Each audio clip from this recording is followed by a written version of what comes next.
اور فرمایا یہ بھی یاد رکھ لیں، ایک عادت یہ ہے کہ خود کھانا ہے، کسی کو نہیں دینا، ضائع کر لینا ہے۔ فرمایا یہ عادت انسانوں کی نہیں ہے، یہ عادت کتوں کی عادت ہے۔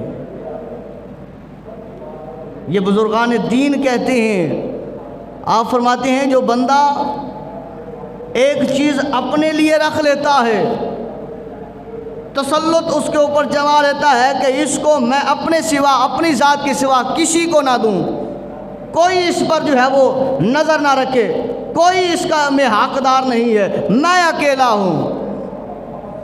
فرمایا اگر دیکھو تو یہ عادت کتے میں پائی جاتی ہے۔ جب آپ کتے کو روٹی ڈالیں گے، جتنی وہ کھائے گا وہ کھا لے گا، باقی وہ کیا کرے گا؟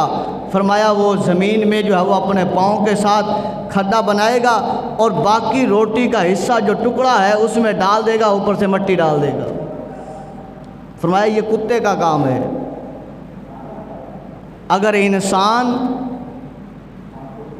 اسی طرح کر رہا ہے تو اسے دیکھنا ہوگا کہ میرے میں عادت انسانوں والی ہے، میرے میں عادت اشرف المخلوقات والی ہے، یا میرے میں عادت، میرے میں خصلت اس کتے کی طرح ہے کہ جو نجس ہے، جو پلید ہے۔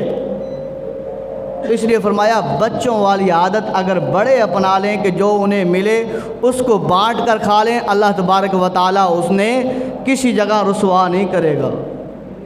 اللہ کے لیے کسی کو دے دینا، ایک نوالا بھی کھلا دینا،